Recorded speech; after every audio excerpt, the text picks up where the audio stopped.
Heyo, what's up guys, welcome to today's video. Today's video is going to be a little bit short, but it's going to be very informative and is hopefully going to work out and give you some good ideas of how to play the early game as basically any genre honestly. But in this example we are playing Karthus into Lee Sin. So I made a video last year in Season 9 about late invading, but I don't really do late invading anymore, so that video is kind of outdated by now. Then I did a video about deboarding in the enemy jungle after 1 minute. Also outdated, you don't really do that anymore. But what you do now is what I'm going to show you in this video, and I'm going to show you the benefits of doing it. So let's just play here. We put it to blue side because we're playing on blue side. So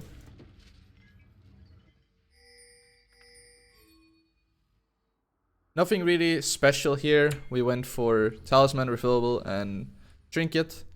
The build honestly doesn't matter. All you want to get is a yellow trinket. Then you want to ward your own red buff, approximately like 40, between 40 and 50 seconds, basically like whenever you want to. I'm doing it here at 40. As you can see, I'm recalling, and you can put a ward down while you're recalling. And then you swap to sweeping lens for lower cooldown. And then you start on blue, because blue is the best, or it is the fastest side to clear with Karthus. So as you can see, this ward basically saved all of my teammates. Spotting every single champion of them invading. So we basically, first of all, don't give them first blood by them invading. But on top of that, we also get the information that they are actually gonna be starting my red buff here. So what does this mean? This means that I am starting on blue and I know Lee Sin starts on red buff, my red buff. So this basically means that I can clear my entire upside, get level 3, and then invade his red buff, which I'm gonna do in this case.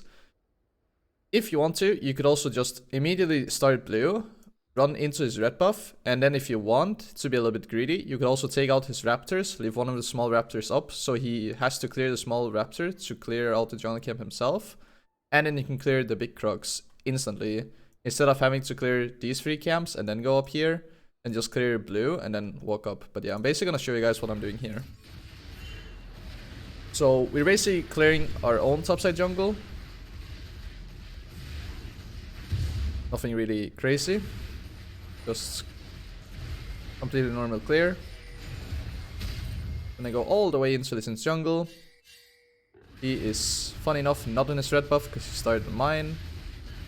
And then what I do here is actually greedy, but since I have my E, since I'm level 3, I'm kinda safe. I just have to respect if either Diana or Riven comes to me. But I'm basically clearing out all of his jungle camps besides one. I'm leaving one of the small raptors up, so he has to clear it himself. Like this, so he has to clear this one himself. So this camp is not gonna respawn. He has to go up here to just get a single raptor camp, which gives him like 5 or 8 gold or whatever, and a very small amount of XP. And I get everything else. I then do the same thing with the croc. So I kill this big croc and leave the small one up. So he also has to clear this small croc. Meanwhile, I get the most amount of gold from killing the big one. I also get the most amount of XP. And then I actually just keep on playing for the top side. Because I'm basically expecting Lee Sin to maybe even do the same as I did here. But if not, then at least like clear out some of my jungle camps. So instead of me having to like walk all the way down here to check and realize we already know there's a chance of him doing it or have been doing it, then that's just a waste of time. And wasting time as a jungler is really crucial because you don't really get that good amount of XP anymore. You have to be really efficient with your clearing. So this means that I'm always taking the safe option and the guaranteed option. So I know that my own topside jungler are gonna spawn because I know that I killed them myself. So I know that they're gonna be respawning. So after I clear my topside, I then quickly just go to check. See if Lee Sin either didn't clear this or only left one of the raptors up. He didn't full cleared it, that's okay. Then we go do the same for Crux. He didn't clear my Crux, well then I get Crux as well. and then I am basically level 5, Lee Sin's level 4. As you can see, the CS difference, basically 2 jungle camps is up. And on the next jungle rotation, I know that this camp is gonna be respawning, this camp is gonna be respawning. Lee Sin at some point in time killed this before I got there, so I also know that that is gonna be respawning. And then I just killed this, so after I've killed all of these 3, then this is most likely also gonna be up afterwards. Meanwhile, Lee Sin, after he recalls, he has to clear this one small raptor, this small croc, which he already did, but he only got like very small amount of XP for both this camp, and he got no XP from red buff. So he got very small amount of XP from his own topside jungle. Meanwhile, I actually got to clear my crocs fully, so I got the full amount of XP and I got the full amount of gold.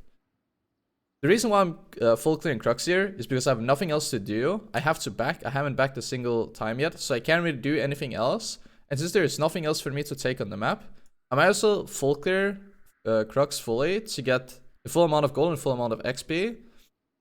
But if I had something else up, then I would just go ahead and half clear this, half clear crocs, and then run to a different jungle camp to full clear that one. Yeah.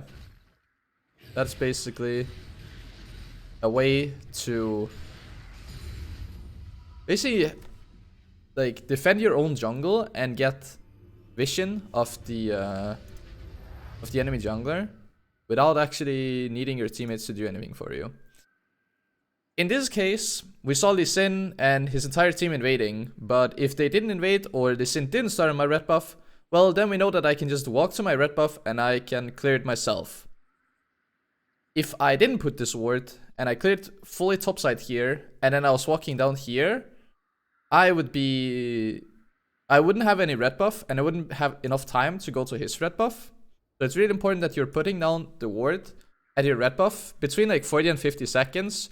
You basically choose yourself, recall, swap to sweeper, and then you basically keep sweeper for a very long time because the trinket hack video that I also did last season is outdated. They basically made it so whenever you change from yellow trinket to red trinket, that is almost still the same, but when you then swap back to yellow trinket, the cooldown is increased. So it's good to go from yellow trinket to red trinket, but then you keep red trinket. You don't go from yellow trinket to red trinket to then again yellow trinket. You just do yellow trinket, swap to red trinket, and then you stop there.